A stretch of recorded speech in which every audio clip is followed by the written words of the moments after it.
일제강점기 국난 상황에서도 믿음을 지켰던 신앙 선배의 정신을 이어받아 세계 복음화에 힘쓰는 SFC 학생신앙운동을 소개합니다. 경제 불황으로 장애인 고용이 더욱 어려워진 요즘 자폐인 디자이너가 만든 상품을 판매하는 곳이 있어 찾아가 봤습니다. 천안시 기독교총연합회가 50주년을 맞아 그동안의 발자취를 돌아보며 새로운 비전을 공유했습니다. 한국화 거장 운부 김기창의 아내이자 화가인 박내연 씨의 탄생 100주년을 기념하는 전시가 열렸습니다.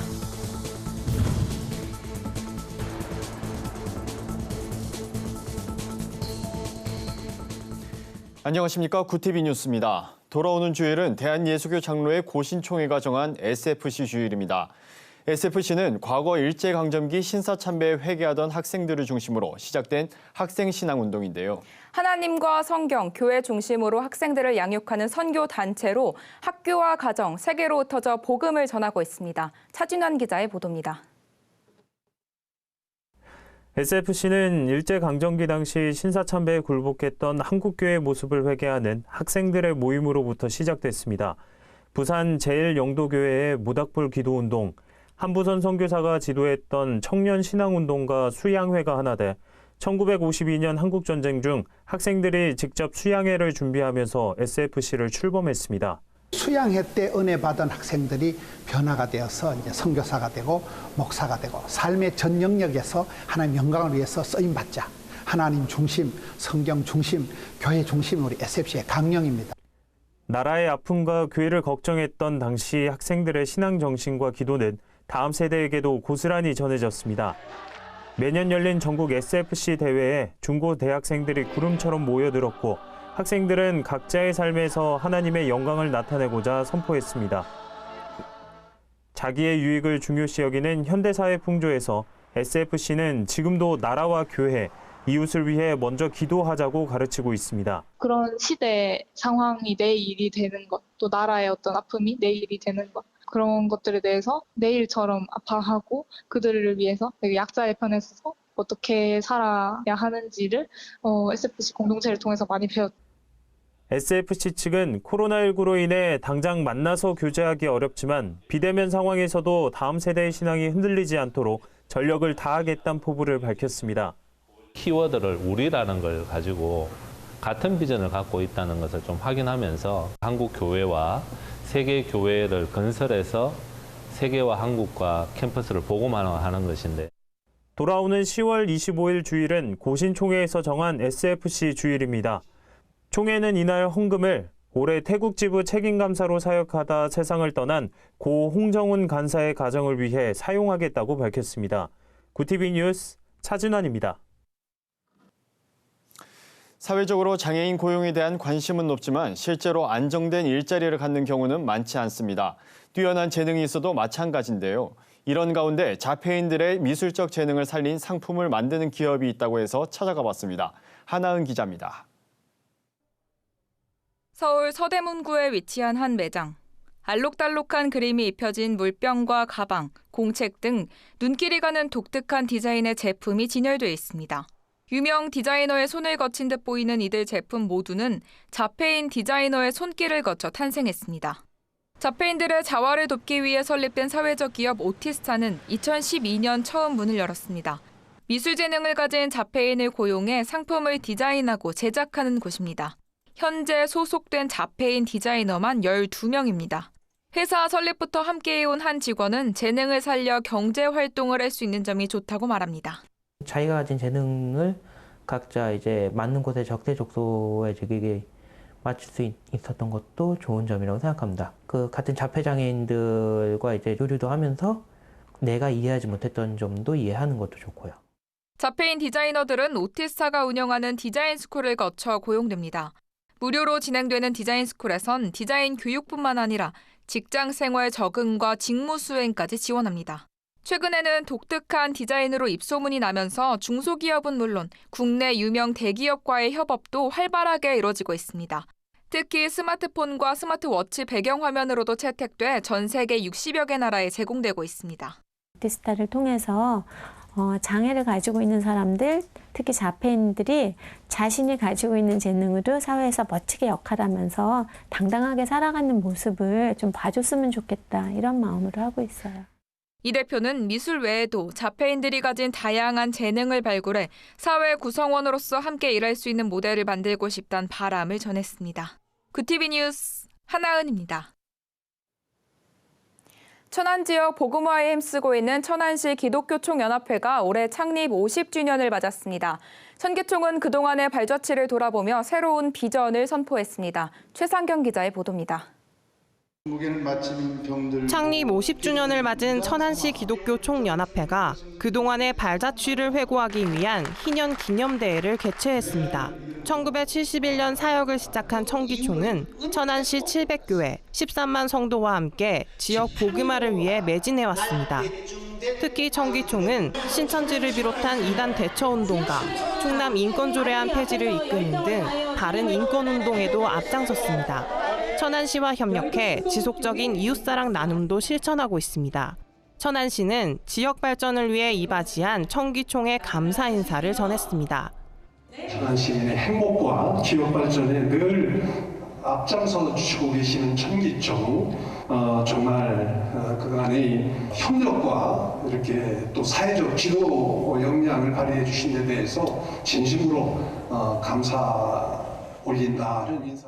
이날 기념대회에선 역대 증경회장들과 연합회 간 건립을 지원한 여의도 순복음교회 이영훈 위인 목사에게 감사패가 수여됐습니다.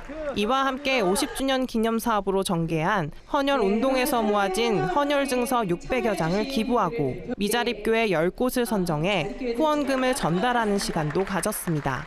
청기총은 이웃사랑 실천은 물론 복음의 전진기지가 될 교회를 세우는 일에 더욱 앞장서겠다는 비전을 선포했습니다. 천안시 기독교연합회는 희년 이후에 또 희년을 기억하면서 연합과 일치로 하나 될 것이고 그리스도의 사랑으로 다가갈 것이고 능력의 주님으로 일어서고 또 온 교회가 일어나고 성도가 일어나서 복음의 위대한 빛을 발할 수 있을 것이라는 기대를 갖습니다. 오직 복음 전파를 위해 50년간 쉬지 않고 달려온 천안시 기독교총연합회. 천안시 복음화의 비전을 품고 새로운 희년을 향해 다시금 나아가고 있습니다. 구티비 뉴스 최상경입니다. 한국화 거장 운보 김기창의 아내이자 화가인 박래현 씨의 탄생 100주년을 기념하는 전시가 열렸습니다. 국립현대미술관에서 열린 전시회는 1943년 조선미술전람회에서 총독상을 받은 단장, 대통령상을 받은 이른아침과 노점을 포함해 총 138점을 만날 수 있습니다. 이번 전시의 주제인 삼중통역자는 박 씨가 생전에 청각장애를 가진 남편 김기창을 위해 한국어, 영어, 구화를 수화로 통역해 주었던 자신을 지칭한 표현입니다. 특별히 이번 전시에선 박 작가의 회화, 테피스트리, 판화 3가지 장르를 담아내며 예술의 의미를 확장했습니다.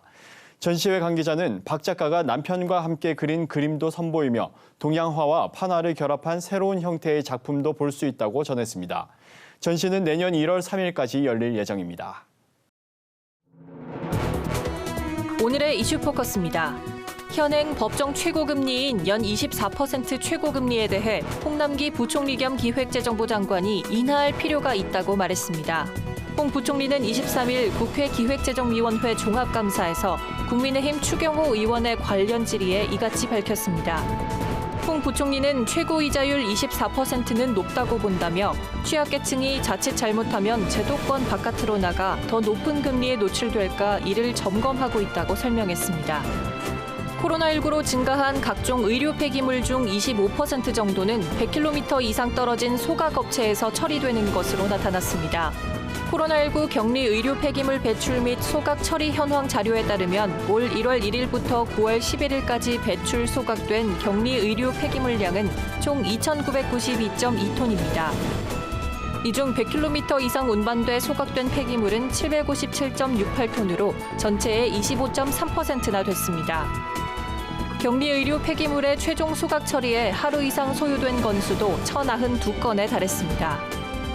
서해 소연평도 북측 해역에서 북한군의 피격으로 사망한 공무원의 형 이 씨가 해경의 중간 수사 발표에 대한 반박문을 내고 해경은 수사에서 손을 떼야 한다고 말했습니다.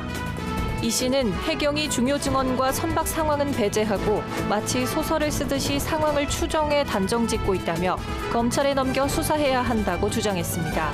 해경은 22일 기자간담회를 열어 사망한 공무원이 591차례 돈을 송금하는 등 도박에 몰입된 공황 상태에서 현실 도피 목적으로 월북한 것으로 판단한다고 밝혔습니다. 국내 최대 포털 사이트 네이버가 많이 본 뉴스와 댓글 많은 뉴스 등 랭킹 뉴스 서비스를 폐지했습니다. 네이버는 기존의 랭킹 뉴스 서비스는 폐지하고 언론사별 랭킹 서비스를 강화한다고 공지했습니다. 또 전체 랭킹 대신 언론사별로 이용자가 가장 많이 본 1위 기사를 노출하겠다고 밝혔습니다. 이번 개편 이유에 대해 네이버는 지난해 4월 뉴스 서비스를 개인 구독 기반의 자동 추천 모델로 전환하면서 이용자들의 뉴스 소비 방식이 달라졌기 때문이라고 설명했습니다. 50대 이상 중노년층의 스포츠 토토 이용률이 늘고 있습니다. 더불어민주당 이모경 의원이 공개한 자료에 따르면 지난해 스포츠 토토 이용자는 총 66만 9,743명으로 지난 2017년에 48만 2천여 명보다 약 39%가 늘었습니다. 연령대별로는 중노년층 이용률이 가장 큰 폭으로 늘었습니다. 61세 이상이 2017년 3,100명대에서 2019년 9,200여 명으로 132%, 50대가 같은 기간에 119% 증가했습니다. 택배 종사자들의 과로사 등이 사회적 이슈가 되고 있는 가운데 전국택배연대노조는 우체국 택배 우정사업본부가 분류작업 인력 투입과 복지 향상 등 약속을 이행하지 않았다고 비판했습니다. 택배노조는 우정사업본부가 분류 인력을 늘리고 복지 향상에 추가 예산을 투입하겠다고 약속했지만 현장에서 변화는 없었다고 지적했습니다. 지난달 우정사업본부는 하루 분류 인력 3,000명 추가 배치와 운송 차량 2,500대 증차 등을 약속했지만 이행하진 않았습니다. 굿TV 뉴스 김민주입니다. 굿TV 월드와이드입니다. 코로나 팬데믹으로 워킹 홀리데이를 떠나는 청년들이 줄었는데요. 이에 호주에서는 농가 인력난이 심각하다며 입국 제한 완화를 호소하는 목소리가 높아지고 있습니다. 최근 호주 전국 농민연맹은 수학기 인력 확보와 관광 활성화를 위해 워킹 홀리데이 비자 소지자와 배낭객들이 손쉽게 입국할 수 있도록 도와달라는 호소문을 약 30명의 연방의원에게 보냈습니다. 이들은 지난 3월 호주 정부가 코로나19 여파로 국경을 봉쇄한 후 국내 워홀러 숫자가 절반으로 줄었고 이로 인한 잠재적인 인력 부족 규모가 2만 명 이상이라며 지원을 요청했습니다. 태국 내부 갈등이 확산하고 있습니다. 반정부 시위대가 군주제 개혁을 거듭 촉구하는 가운데 왕실 지지파들이 목소리를 내기 시작했기 때문인데요. 현지 언론에 따르면 최근 치앙마이 촌불이 든 태국의 몇몇 주에서 왕실 지지자 수만 명이 군주제 수호를 다짐했습니다. 국왕을 상징하는 색깔인 노란색 상의를 입은 사람들이 거리를 행진하자 반정부 시위대는 강하게 반발했습니다. 왕실 지지파 인사들은 성명을 통해 사건 배후에 있는 사람은 나와서 책임을 져야 한다고 촉구했습니다. 스가 요시히데 일본 총리가 녹색 사회 실현을 주요 정책 과제 중 하나로 내세울 예정입니다. 오는 26일로 예정된 첫 국회 연설을 통해 이산화탄소 등을 2050년부터 실질적으로 배출하지 않는다는 내용의 2050년 온실가스 배출 제로를 선언할 것으로 알려졌죠.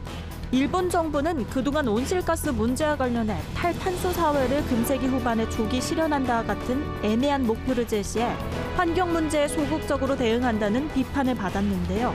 환경 문제 해결에 적극 나서는 방향으로 정책 노선을 바꿀 것이란 전망도 나오고 있습니다.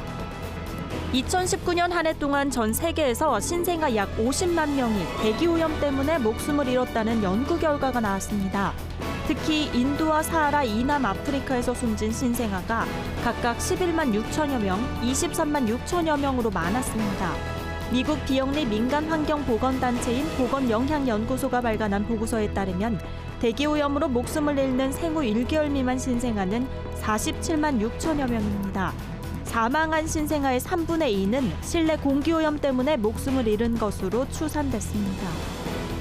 러시아에서 17살의 안나 첼레코바라는 여학생이 또래 젊은이들에게 입영 통지서를 돌려 현지 언론의 관심을 받고 있습니다. 러시아 쿠르차토프의 병무당국은 최근 이 학생에게 감사장을 수여했습니다. 러시아는 한국과 같은 징병제 국가로 18살에서 27살 사이의 러시아 남성들은 법적으로 1년간 군대에서 복무해야 합니다. 하지만 일부러 입영 통지서를 받지 않아 병역을 회피하는 수단으로 악용하는 청년도 많았다고 하는데요. 현지 병무당국은 안나 찰리코바의 노력 덕분에 30명이 넘는 청년들이 정해진 시기에 신체 검사를 받았다고 전했습니다. 구티비 뉴스 한혜인입니다. 글로벌 선교 방송단과 함께하는 교계 소식을 박은결 기자가 보도합니다. 선교 한국이 선교사 100여 명을 대상으로 실시한 코로나 사태와 선교에 대한 인식 관련 설문조사 결과를 발표했습니다. 선교사들은 코로나19 사태 이후의 선교는 전문인 사역에 집중돼야 한다고 내다봤습니다. 선교 한국은 이와 관련해 한국교회와 선교단체들은 선교사와의 긴밀한 소통을 통해 구체적인 돌파 방안을 세우는 일과 지속 가능한 사역을 고민해야 할 것이라고 제안했습니다. 한국기독교교회협의회 제69회 총회가 오는 11월 16일 서울 성공회 대성당에서 새 계명의 길을 걸으라를 주제로 진행될 예정입니다. NCCK 실행위원회는 현재 사회적 거리두기가 1단계로 완화됨에 따라 정기총회는 당일 오후 2시 대면 총회로 개회하고 회무를 단축해 2시간가량 진행할 예정입니다.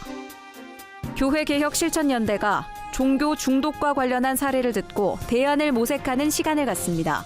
이번 포럼은 종교 형식의 과도한 집착으로 삶의 통제력을 상실한 종교 중독 현상을 조명하는 신앙인가 중독인가 그 세 번째 시간으로 종교 중독, 치유에 관하여를 주제로 11월 5일 진행됩니다. 아세아 연합신학대학교 곽은진 교수와 마음성장연구소 정신실 소장이 발제를 맡았으며 개혁연대 유튜브로 생중계될 예정입니다. 구티비 뉴스 박은결입니다. 일제강점기 믿음을 지키기 위해 고군분투했던 SFC 청년들의 신앙 열정이 뭉클한 감동을 전합니다. 국가적인 위기 상황에서 목숨을 걸고 기도했던 신앙 선배들처럼 나라를 위해 교회가 앞장서 기도하고 헌신하는 모습이 절실한 시기입니다. 이상으로 뉴스를 마칩니다. 오늘도 함께해 주신 여러분 고맙습니다.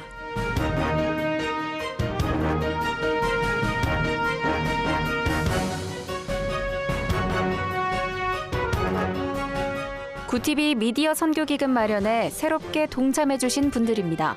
권정유님 외 48분이 후원해주셨습니다. 구티비 미디어 선교기금 마련에 동참해주신 모든 분들께 감사드립니다.